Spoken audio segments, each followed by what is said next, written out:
Feel the air.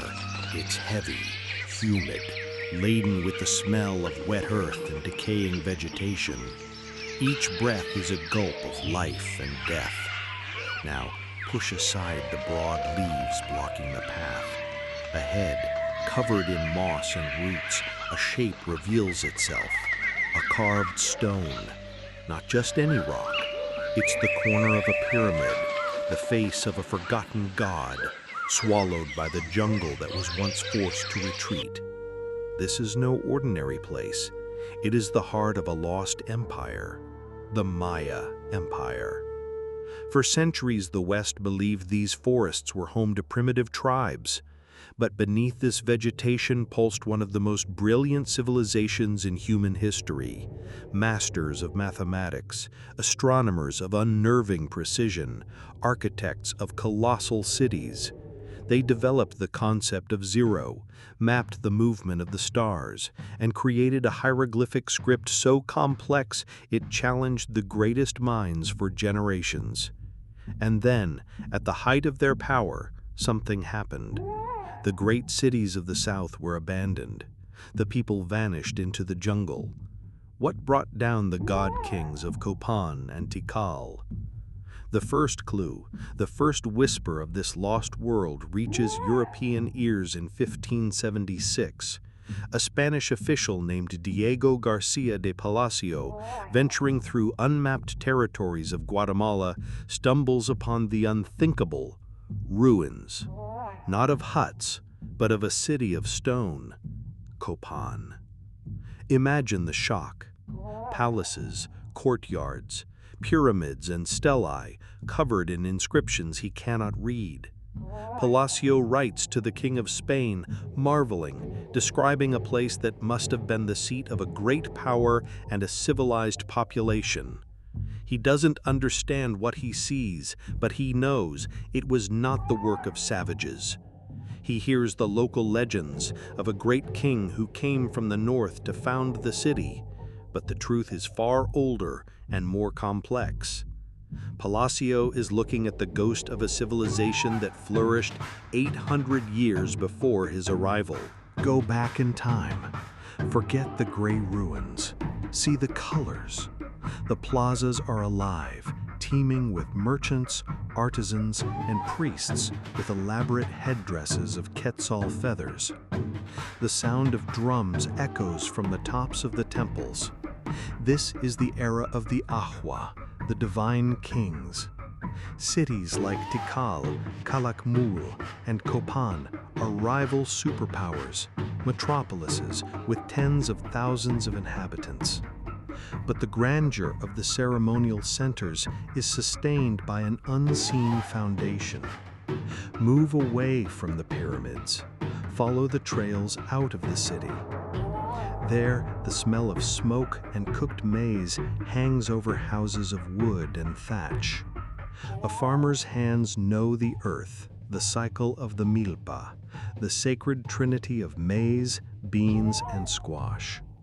Life here is hard work. Sweat runs down the forehead to feed not only one's own family, but to pay tribute to the Ahua in the city. The reward? Cosmic order. The certainty that the king's rituals will bring the rain and keep the sun on its course. An exchange of sweat for divine stability. Life here is governed by the cosmos. Every day has a purpose, every ritual a power. The universe has multiple levels: the celestial realm, the earthly world, and the terrifying underworld, Xibalba. The kings are not just rulers, they are portals. Through bloodletting rituals, piercing their own tongues and bodies with stingray spines, they open gateways to the world of the gods, ensuring the universe's balance. Life and death are intertwined, like the cycle of maize, the sacred plant that dies to be reborn and feed the people. And nowhere is this dance between life and death more visceral than on the ball court. Feel the tension on the sloping walls. The dull thud of the solid rubber ball weighing almost 4 kilos is heard. The players, protected with leather, use only their hips, thighs, and shoulders to keep the ball airborne and shoot it through small stone hoops. This is not a sport, it is a ritual, a reenactment of the mythical struggle of the hero twins against the lords of Xibalba.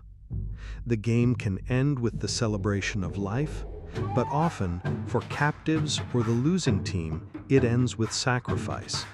Blood spilled to nourish the gods and ensure the world's continuity.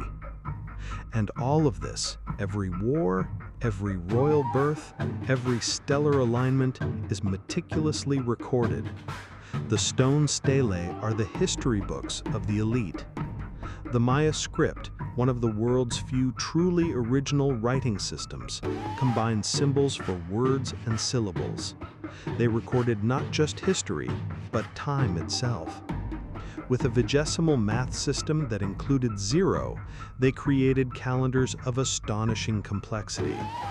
The long count calendar measured time from a mythical creation date, mapping cycles of creation and destruction over thousands of years. The pyramids were not just tombs or temples, they were cosmic clocks, with stairways and facades aligned to mark solstices and equinoxes with a precision that still startles us today. The key to reading these stories came from an unexpected place, from the destroyers themselves. The friar Diego de Landa, in his zeal to eradicate Maya idolatry, burned hundreds of sacred books. But paradoxically, he was the one who recorded what he believed to be a Maya alphabet. His mistake in understanding a syllabic system as an alphabetic one would become centuries later the Rosetta Stone for cracking the code. This document, combined with the brilliant work of scholars like Tatiana Proskuryakov and Yuri Knorozov, finally broke the code. The stones began to speak. And they spoke of kings, gods, and wars. But, to everyone's surprise, they also revealed the names of powerful women who defied expectations. Queens who ruled as regents for their young sons, or even in their own right, like the famous Lady Six Sky of Naranjo, a warrior princess who re-established her city's dynasty. A reminder that power, even in this patriarchal world, had many faces. This decipherment transformed our view of the Maya. They went from being a peaceful people of priest astronomers to a complex and dynamic society full of political intrigue and military power. We are just beginning to hear what the stones have to say. If this exploration of lost civilizations intrigues you, consider subscribing to the channel. Now, let's turn to the greatest mystery of all, The classic collapse. Starting in the late 8th century, something begins to go wrong in the southern lowlands. The construction of monuments ceases. The stone inscriptions fall silent. The great cities, one by one, begin to empty. Tikal, Copan, Palenque. Centers of power that lasted for centuries are abandoned to the jungle. It was a perfect storm of factors. First, pressure on the land. The population grew to unsustainable levels, and deforestation for agriculture caused soil erosion and depletion. Second, endemic warfare destabilized the region and drained resources. Third, and perhaps the final blow, the climate. Sediment analysis has revealed a series of severe, prolonged droughts. Less rain meant famine. Imagine the scene. Food is running out. War with neighbors is constant, and the gods seem to have fallen silent. The rituals no longer bring rain. The pact between the divine rulers and the people has been broken. People voted with their feet. They abandoned the great urban centers, the political system that oppressed them and no longer sustained them. It was not a disappearance. It was a transformation, a decentralization. The Maya civilization did not die, it moved. While the South collapsed, the North flourished. New powers like Chichen Itza and later Mayapan emerged. They were different, more cosmopolitan, with strong influences from other cultures. The Maya adapted. They survived. They survived for centuries until the arrival of an enemy they could not foresee. In 1517, the first Spanish ships arrive. They bring steel, gunpowder, and disease. Smallpox and measles swept through the population. What followed was a brutal conquest that lasted nearly 200 years. The term collapse is misleading. It implies an end.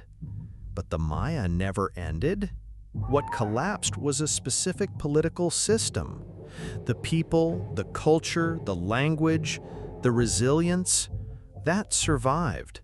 It survived the fall of its own kings, it survived the conquest, it survived centuries of oppression. Today, more than 7 million people still speak Mayan languages. They still look to the sky and understand the cycles of the cosmos. The pyramids may be in ruins, but the civilization that built them still breathes. The greatest mystery of the Maya is not their disappearance, but their incredible, stubborn ability to remain. The story of the Maya is a powerful reminder that even the greatest civilizations are vulnerable to climate change and warfare. What lesson do you think we can learn from the Maya collapse today? Leave your reflection in the comments. And to continue unraveling the complex stories of our past, don't forget to like and subscribe. Until next time, keep questioning.